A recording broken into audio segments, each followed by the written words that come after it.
Film development hell, day 88. I gotta prep all my gear for a festival gig in California this weekend, is the name of this video. Why? Well, my name is Deborah Richards and I am an independent film director from Las Vegas. And if you're new to this channel, welcome. This is a daily vlog, deep dive look into my life as an independent film director and a freelance professional. So I'm currently in development of my third feature film. However, in between movies, I freelance as a director and also as a post-production specialist. I'm an editor, VFX artist, and colorist. And some friends of mine are throwing a festival down at Long Beach this weekend in California. It's called the Vans Warped Tour, I think. Vans Warped Tour. And they hit me up and they said, hey, we could use your editing skills at the festival. So could you come down and give us a hand? And I was like, yeah, sure, absolutely. I'm not doing anything this week. So I have to prep all of this into a mobile version. Let's take a quick look at this. Basically, this is my editing setup, and as you can see, it's pretty intense. You know, there's like 3 screens, a mouse, control surfaces, gadgets, the Mac itself, all of that. So I've got a mobile version of that I use and take to gigs with me. So basically what I got to do today is break down all of this gear, and I'm going to show you how I prep and break down the gear and set up my mobile gig for the gig. So hey, this is where I usually say nothing starts without coffee, but I'm actually out of coffee. So why don't you guys put the kettle on and I'll roll the titles.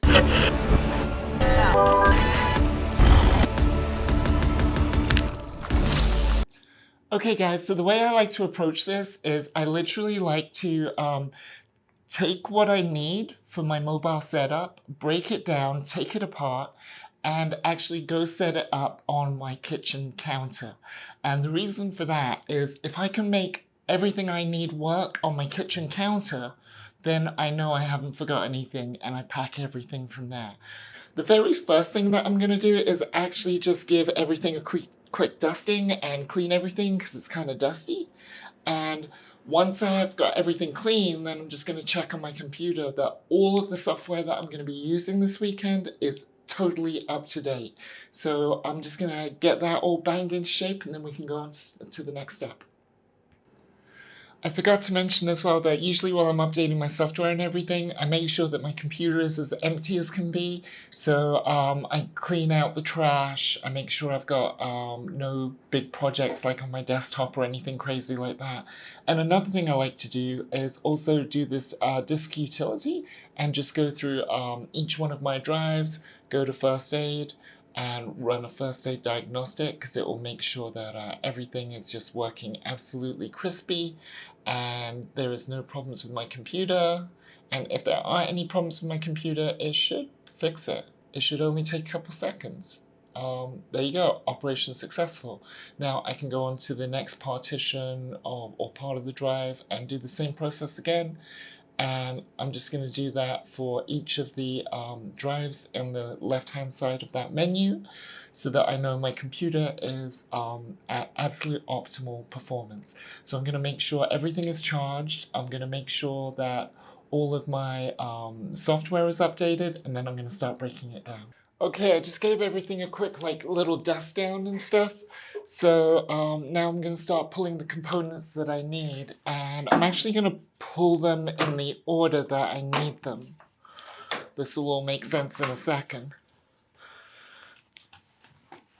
First of all, actually this could do with a little wipe down itself.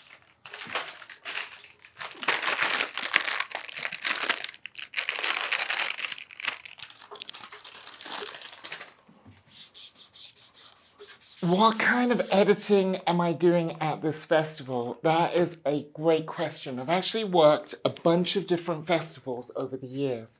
I was lead editor for EDC for 4 out of 6 years, I think, and I've done Life is Beautiful a couple years and Outside Lands in California for a few years. And honestly, every single festival is different, okay, in terms of what it is I'm actually doing as a task. But you know what is the same every single time? I have very little space to work with, okay? So this little black mat that I've just set up in my kitchen, this will represent my workspace, okay? So that's what we're gonna build up. So the first thing we're gonna grab is this, which actually just lays down on my desk. It's not even stuck down. This is my mobile wrist pad. And so this literally is gonna form the basis of my setup.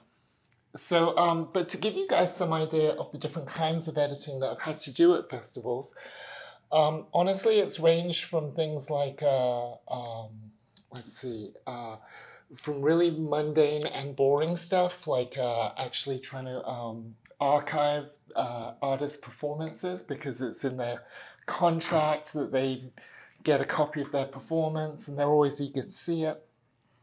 So that is one kind of thing. That's probably the least exciting job at a festival. Another job that often happens at like festival editing is that there will be a live stream and there are different stages. And when one band ends and another begins, sometimes there's a gap in between those performances.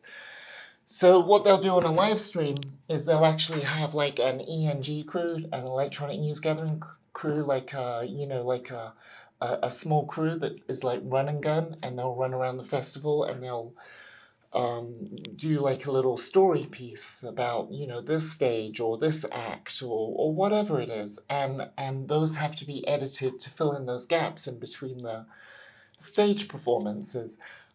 Those are kind of fun and high pressure because they have to go out at a certain time, and there's no and ifs about it, and you're collaborating with the camera teams and the producers. So it's all very intense and very exciting, and I love that kind of work. And then there's the thing that I kind of specialize in, and usually it's why these festivals call me and bring me in. It's for daily recap videos. So all the cameras that are around the festival are capturing everything for the live stream and everything, and all of that stuff is coming to me, and I've got to chop it up and make a really exciting recap video of the day that they then use to try and sell more tickets the next day, or to promote the event next year, or whatever it is. And sometimes those will also go out on the live stream at the end of the day, which is tough because again you've got a deadline. I remember there was one time at Outside Lands in San Francisco, and the headliner is Post Malone, and he's on stage, and like within 10 minutes of him finishing his set, this video's got to go out. But we needed to include him in the video. So I literally, had someone running and gunning on stage with a camera with Posty, and then running that down to me in the, edit area, and then, slot it in so that it could go out literally within minutes of him finishing his set. And as for work areas, usually I'm in like a shipping container type situation. I mean, every festival is different. I like Outside Lands in San Francisco because it's like really green and integrated into nature. And even though you're in a shipping container there, it's really nice somehow because you're in the woods. But I'm guessing I'm going to be on a shipping container on the beach for 12 hours a day for 3 days this weekend with a bunch of guys and girls and computers. And so it's going to be hot and stinky and intense. Anywho, let's get back to this. So I know I'm going to need this. I know I'm going to need this control surface. And I'm going to need my computer. But what I'm going to do is when I unplug it, I'm actually going to try and leave the cables as intact as possible so that when I come back, it's like, oh, this one goes here and this one goes here. And it's really easy to set up because it can be a pain in the ass trying to figure out, oh, which one was which monitor. And so if I kind of leave the cables grouped, then I'll be in good shape. So I just brought a bunch of stuff over here to the kitchen so I can kind of start getting set up. But here's something that's so important that I don't forget. Like this one little thing could derail my whole weekend. It's just a little USB dongle for the mouse, but I'm just going to plug that into the computer back here on that USB and place my mouse. I also brought down my keyboard so I can place that in the center. I'm going to use, this is it's called a toolbox, and it's a control surface, and it is amazing. It's an amazing bang for buck. I've used many control surfaces over the years. I still use many control surfaces, but literally this guy is like $100, and it's literally my left hand. So that's going to go there. Okay, I'm going to need my StreamMate deck.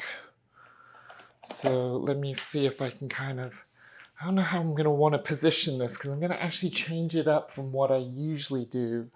And just because I'm going to try a different monitor for my mobile setup. Okie dokie. So let me plug the power in for the computer. The beauty of this system, my little mobile system, is that there is very few power cables. You'll see in a second. Obviously, the beauty of this setup is that it's really small and compact, which is perfect for, like, you know, the airplane and traveling. And I usually use this monitor, okay? This is a Vilva. It's a low-cost monitor, and it's really lightweight and it's really small. And today I was thinking about using one of my three main monitors because the last couple gigs, this has performed fantastic. It's just a little bit small for me. I love the convenience of the size of it. But I'm going to take one of my LGs and look at the difference in the size, right? So that's a big deal because all of this has to fit easily with my clothes and all my personal belongings into one piece of luggage. So, I don't know if this is going to work, but let me show you how I usually set up the smaller monitor, because what I actually have here is this amazing case, okay? This is for my Mac Mini, and sorry, not my Mac Mini, what am I saying? My Mac Ultra. It's a really nice case. I'll open it in a second when I got two hands, right? But what I usually do is I usually actually just put it down here on my setup kind of thing, like kind of fit it in there or on its side kind of thing. And then I actually put my small monitor on there. But if I take this LG with me, I'll need a different kind of setup because the LG actually has a stand on it. So the LG is connected on my desk right now, and I've got to take it off the desk. Let's have a look, see if I can even get this done, right? This is my LG monitor. And if we look around the back, it's got one of these VESA mounts. Can you guys see that? It's got a VESA mount there.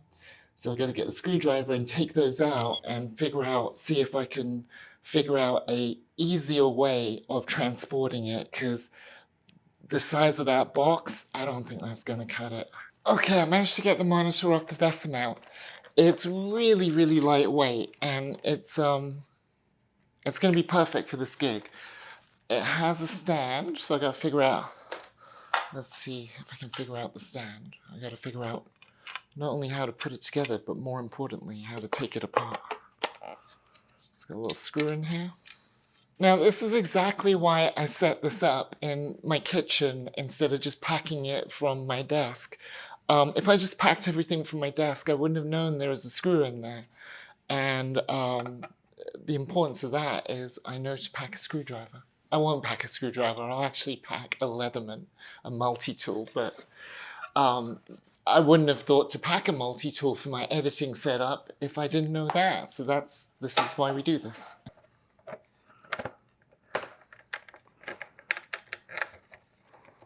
I think. Yeah. Perfect. Okay, so that's our monitor. Now, what we could do is just throw the monitor on top of the computer. That gives me tons of space here. Look at that. That is beautiful. That is a thing of beauty. Okie dokie. Next up, the toolbox. It is Bluetooth, but this project is so intense that I can't risk losing a battery and having to dick around with charging that and stuff. So I'm just gonna hardline directly into the Mac. Now for this is a Stream Deck, which is an amazing piece of gear, an amazing what do you call it, control surface. And the reason why it's so amazing is it's very user-friendly, but you can just program anything to any button, which is extremely helpful. Okay, and it's kind of cool because it's got this this little plastic back thingy, so you can actually place it like that, or if you want it like a different profile, you can, I think you can turn it. Can you turn it upside? Oh, maybe you can't. It only goes like that. Okay, well, still, that's pretty cool. Okay, and there's a little hole through the back, so you can thread your cable. And then plug your cable into the actual main unit. There we go. And then this kind of connects together. It just clips together. It's very satisfying the way that clips together. Ooh, nice. And there's a little bit of magnetism going on there. So as I cable this up, I just want to show you guys that I'm trying to use like the shortest possible cables to link up everything, right? Because I just don't want a mess of cables on my desk, because when you're doing like a 12-hour edit and it's intense and there are people giving you notes and there's missing footage and cards being thrown at you and all that kind of stuff, right? Your desk gets messy, or at least mine does. There ends up being like little snacks all around and cans of soda and notes and stuff gets kind of, you know, it all starts off really neat and tidy like this, but then it kind of, everything gets jostled after, you know, a few hours and stuff, and bumped and moved, and all of a sudden you got to plug in a new hard drive and yada yada yada. So I like to keep it as clean and tidy as I possibly can.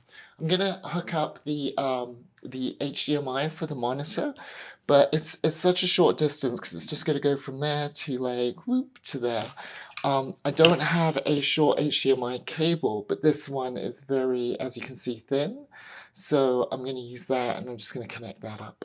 Okay, so I always like to be as self-sufficient as possible at these gigs. So I'm actually going to take this power strip, and I have 3 items to connect to it. I have a hard drive that I just plugged in, the monitor, and of course the computer. So that's it. So there's just 3 items that I have for my entire setup. Okay, so let's plug that in. Okay, let's take a look at the setup and see where we're at. All right, so this is it. Okay, I've got this 10 terabyte hard drive here. I've got my wireless mouse, because remember the dongle is in there.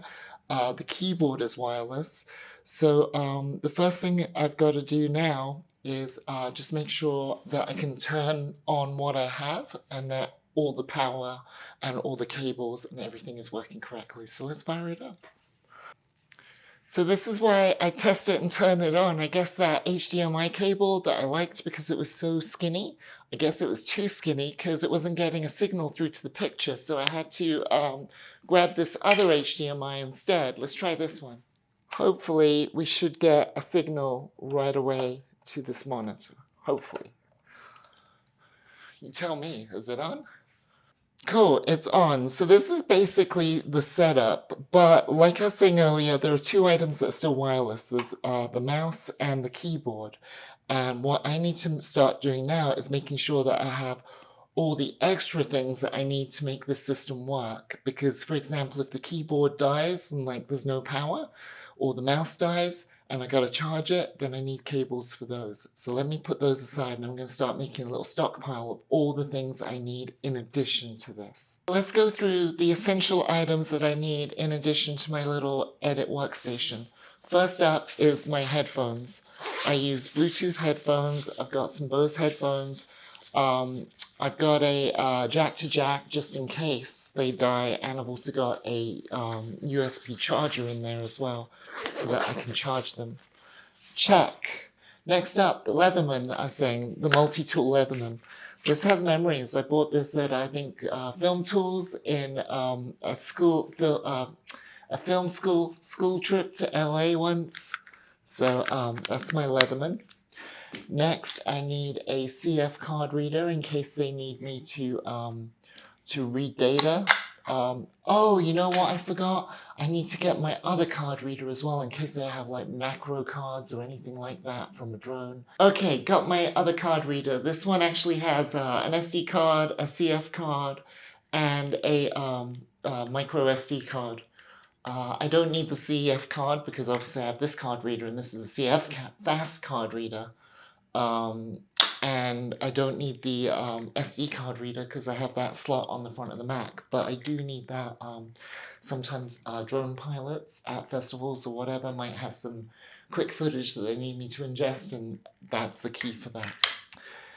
Next up, I need a long lightning cable with a USB-C at one end so that I can charge up either my phone on the fly and have it plugged in here, or the keyboard if the keyboard dies. Check. Next, this cable I really like. It's actually a USB-C to USB-C, but it also has a, you know, the old USB adapter on it. So it's a 2-for-1.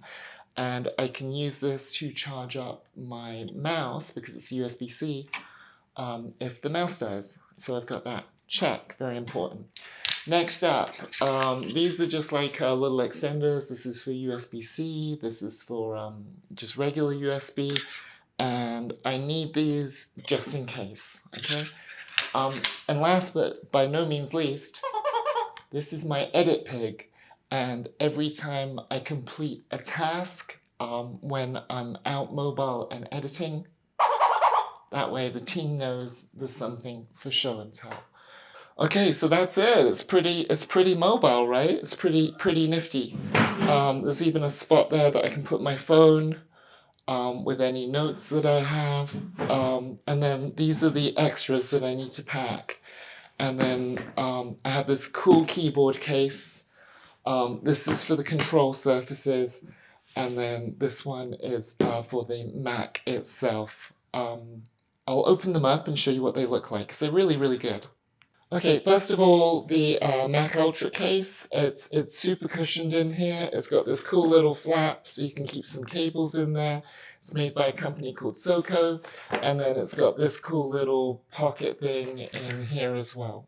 So that is awesome. Don't know where I got this bag. It was just some kind of random camera gear, but it's got some straps in there, and it's pretty good for things like the Loop Deck Plus and the mouse and some things. And then I have this keyboard case. Let me open this up because this is really cool as well. So check out this keyboard case. It's really, really handy dandy. It's really plush inside and kind of very, very padded. It's got like those cargo nets, so you can put in some cables and things. And then this side you strap in the keyboard itself. And so basically that,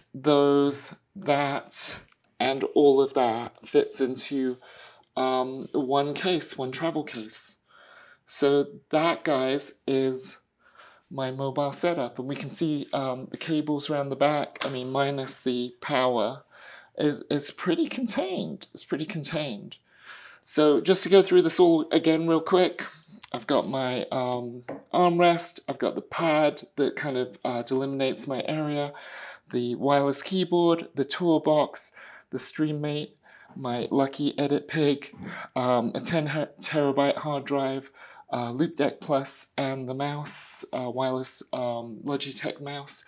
And that, ladies and gentlemen, is my mobile setup. Now, all I got to do now is I got to break it down and put it in the suitcase. And I would show you that, but there's just one problem with that. I actually have to edit this video, so I got to edit it on this setup now, which would be really good because that will tell me that it's battle tested and then I have everything I need. And then I can put it in my suitcase, and tomorrow I fly out to Cali. So, guys, if you're still here and you like this long form content, I really appreciate you being here, and thank you to all my subscribers. If you're not subscribed, please click on the circle up here to subscribe, and I will see you all here tomorrow for more film development hell. Peace.